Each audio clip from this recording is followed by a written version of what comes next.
A few months ago, I worked with a practice owner who told me, I feel stuck. I work 60 hours a week. My team waits on me for everything. I'm tired. We walked through the freedom formula. First, he clarified his vision. He wanted a 4-day week. He wanted to spend more time with his family. He wanted a manager to run the day-to-day.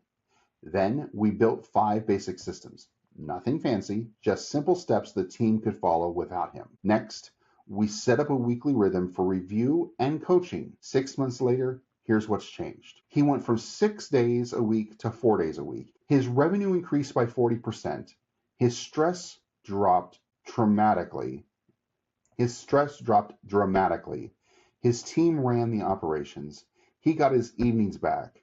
He said to me, I feel like I can breathe again. The freedom formula matters more than most owners realize because the truth is simple. You can grow your practice without ever growing your freedom. You can add patients, add revenue and staff, and still feel trapped. Many owners live this every day. The practice looks successful from the outside, but you're the only thing holding it together. I remember talking with a chiropractor who said, Travis, I'm proud of what I have built, but I can't breathe. Every question comes to me, every problem lands on me.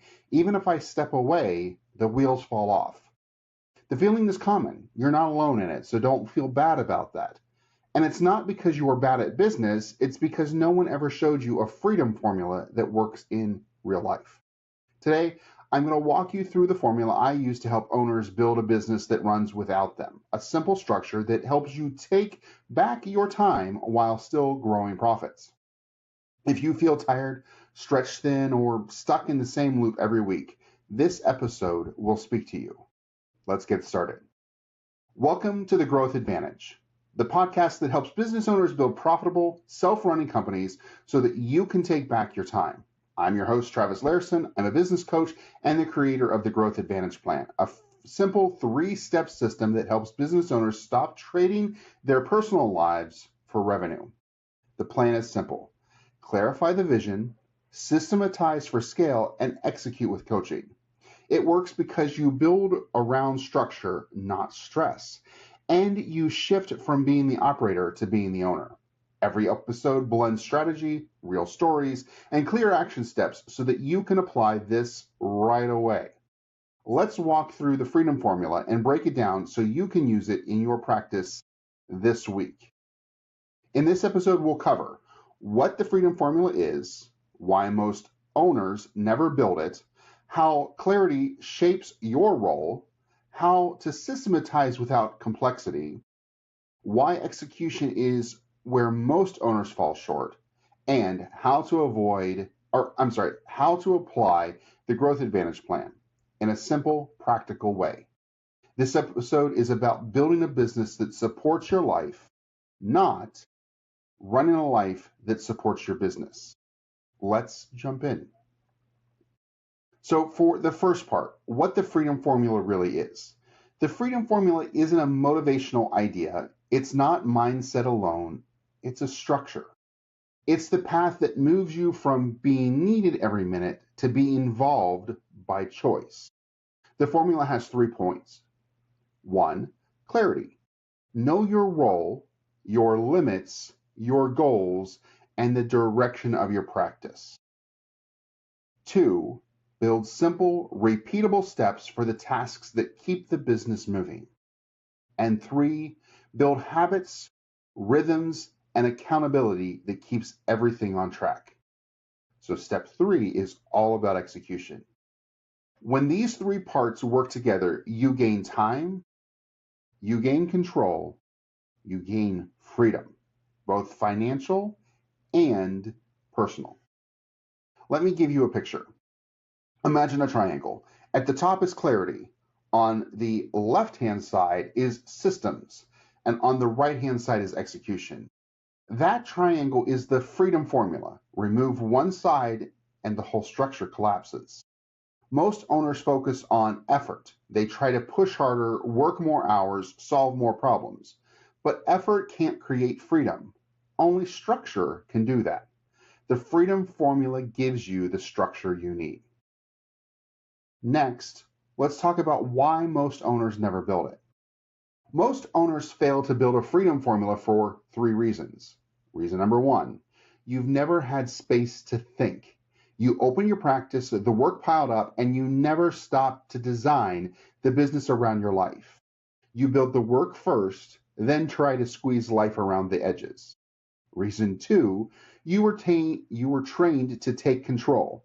If you come from healthcare, trade work, or a specialized field for that matter, your training is all about precision and personal responsibility. In many cases, you're taught to avoid mistakes at all costs.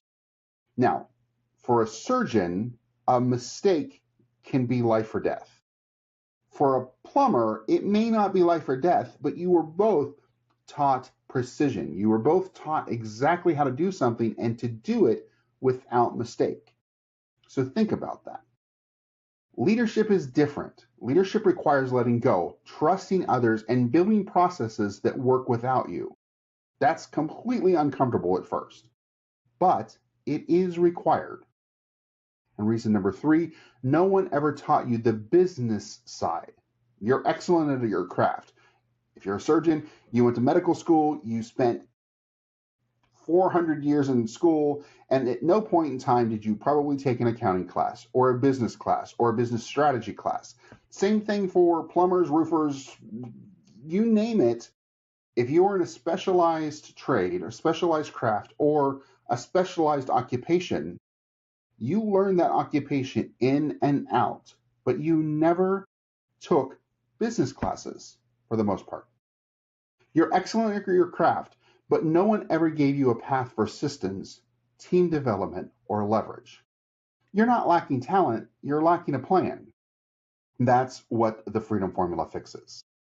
The third thing we're going to talk about is clarifying the vision. Clarity is the start of the freedom formula. You cannot build systems or develop leaders if you don't know what you want your future to look like. So we have to build that clarity. Ask yourself, what do I want my role to look like? How many days do I want to work a week? What tasks do I want off my plate? What does a successful week look like? That could be a monetary number. That could be the number of hours you work. That could be the number of patients you see, the number of clients you bring in. What does a successful week look like? And by the way, it can be a few things. It doesn't have to be just one. One of the things that I want to put in your mind is those things in the future, we will refer back to those as KPIs, key performance indicators. So what does a successful week look like? Meeting your KPIs. What do I want this business to provide for my life, for myself, for my family, for my friends, for my life? Most owners say they want freedom, but they don't define it. They don't know what freedom is. Freedom isn't a feeling. Freedom is a plan. Here's a simple exercise that I would like for you to do. And I would actually strongly encourage you to stop this podcast right now, do this exercise, and then let's come back and continue. I want you to write down your ideal week. Not next week, not someday, your ideal week once things are running right. If your ideal week includes 3 patient days, 1 leadership day, 1 personal day, evenings at home, no constant interruptions, write that down. This becomes the target. Everything you build begins with this vision. You are not going to succeed at that vision day 1, week 1, probably even month 1. But if you don't have it written down, you don't know what it is. One thing that I heard not too long ago from another podcaster, and forgive me, I don't remember who it was. They said one of the most important things that you as a leader need to do is define done. So what does done look like for you in freedom? You have to define freedom in your way, your vision, or you will never get there. Once you have clarity, you start to see which tasks pull you out of your ideal week. Those tasks will become the first systems you build. Clarity is the foundation of the freedom formula. Without it, everything else becomes random. So again, take a moment now, pause the podcast, write down what your ideal week looks like, what your ideal month looks like, what your ideal quarter looks like. Once you have that written, come back. Now that you're back, I want you to remember one thing. You have defined your ideal for today. That doesn't mean that in 6 months, when things are absolutely 100% reaching your ideal plan, that you may not say, you know what, I need to change that. Maybe you got married. Maybe you had a kid. Maybe you bought a new car and you won a race. Maybe you decided to get into woodworking. Whatever it is, it doesn't matter. Things change, and that's okay. Your definition of freedom can change. But if you don't define it at all, you'll never have something that you can change, and you'll never get there. The next thing we want to talk about is systematize for scale. It's easier said than said. I have a hard time saying it. This part scares people because they imagine large manuals, giant binders, and complicated software. You don't need any of that. Systems are simple. Oftentimes in the technical world, whether it's healthcare or trades, when we think systems, we think EMR, electronic medical records. We think HMSs, hospital management systems. We think PMS, patient management system, or CMS or CRMs, customer relationship management software. We think about those things, and those are systems. But that's not what we're talking about here. We're talking about simple systems that are repeatable steps. Now, once you have those repeatable steps, then we can put them into the larger technology systems to make your life even easier because it's going to do everything for you. If the task repeats itself, systematize it, automate it. So we're going to start here. There are 5 core systems every practice needs. These cover almost every problem that drain your time. 1, new patient intake. 2, scheduling. 3, daily operations. 4, billing and collections. And 5, communication, both internal and external. These systems don't need to be perfect. They can absolutely be clarified, restructured, added to, removed, changed as time goes on. But they do need to be clear. A good system answers one question. How do we do this here? Here's how we build one. First, we document it. So what I want you to do is I want you to go out and record a video. We talked about this in a previous podcast. Use a system like Loom, Loom.com, or go out and use a system like ScribeHow.com. With Loom, you can actually take a video of you going through something on your computer, and it makes it much easier for people to watch that video and then do it. ScribeHow allows you to click through things on your computer. So let's say you're going into an EMR or HMS. You can go in and click on individual pieces and parts and enter information, and it will capture all of that for you. So it creates a process manual so you don't actually have to do it over and over and over again.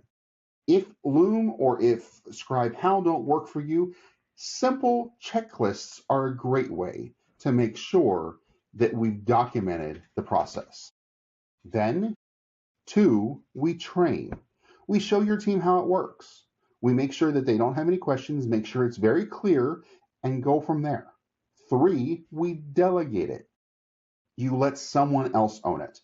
And this is always a challenge because as practice owners, as healthcare workers, oftentimes, like we talked before, you've trained on precision because it's life or death. You need to be able to hand off the things in your practice that are not life or death so someone else can own it, manage it, run it. Then step 4 is we review. We're going to look at the results weekly. Remember, we talked about KPIs. This is a KPI. We're going to look at those key performance indicators. 90% of our claims submitted timely. 95% of our claims accepted on the first time around. We're 85% of patients scheduled in a timely manner? Were the phones answered in a timely manner? All of those things are important, and each one of those is a system that we have in place. I want you to think simple about this. If the person doing the job got hit by a bus tomorrow, God forbid, there are times that I personally have looked for the bus to be hit by, but if they get hit by a bus, you need to be able to have a manual that you can hand to the new person that comes in and say, here's everything you need to know to perform the job and perform it well. If you have questions, let me know. We're going to talk about this on a weekly basis going forward and go from there. And then step 5, you refine. You make small improvements. That person that owns it might come back and say, listen, I have a new idea that I think might actually make this process a little bit easier. Let's talk about it. It may not, but you open that refinement pattern to allow you to come back and constantly improve on your systems and your processes. This alone will give you hours of time back every week. I know at the beginning it sounds like, oh my God, now I need to add another hour to go through this process every week and make sure it's working.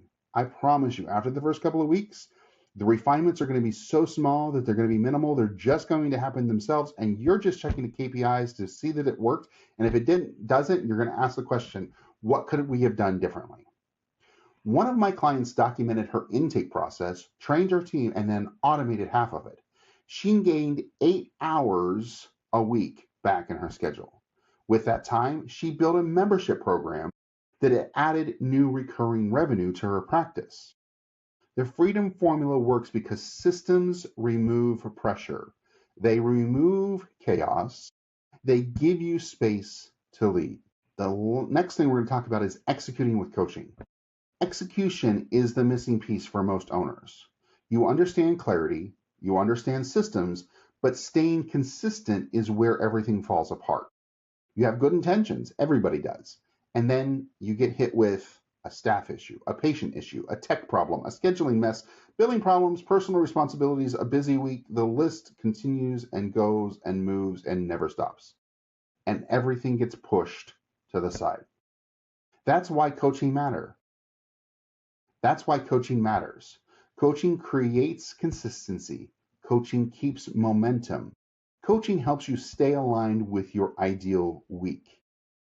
Execution means weekly leadership meetings, a short daily huddle, one accountability partner, weekly review of your core numbers, and clear priorities for the quarter. These simple habits keep your business on track. The freedom formula works because execution keeps the plan alive. Let's talk a little bit about a real story, the freedom formula in action, if you will. A few months ago, I worked with a practice owner who told me, I feel stuck. I work 60 hours a week. My team waits on me for everything. I'm tired. We walked through the freedom formula. First, he clarified his vision. He wanted a 4-day week. He wanted to spend more time with his family. He wanted a manager to run the day-to-day. Then we built 5 basic systems. Nothing fancy, just simple steps the team could follow without him. Next, we set up a weekly rhythm for review and coaching. 6 months later, here's what's changed. He went from 6 days a week to 4 days a week. His revenue increased by 40%. His stress dropped dramatically. His team ran the operations. He got his evenings back. He said to me, I feel like I can breathe again. That's the freedom formula. Simple, practical, repeatable. It's not theory, it's real life. Here's what I want to leave you with. Freedom comes from structure, not effort. Clarity guides your systems. Systems remove pressure and give you space. Execution keeps everything on track. The freedom formula helps you take back your time. You can build a business that runs without you. You can build a business that runs without you. This is the foundation of the Growth Advantage Plan, and it works for any business that wants sustainable growth without sacrificing personal life. If this episode helped you to see how the freedom formula worked, please subscribe, like, share the show, rate it where you can, and please, please, please comment, because I'd love to hear your feedback and your thoughts so that I can actually work on incorporating any of the questions, problems, concerns that you have. If you agree with something, let me know. If you disagree with something, let me know. Let's see what we can do to help you grow even more. I'm Travis Lairson. Thanks for listening. Keep building smarter systems, stronger teams, and scalable freedom.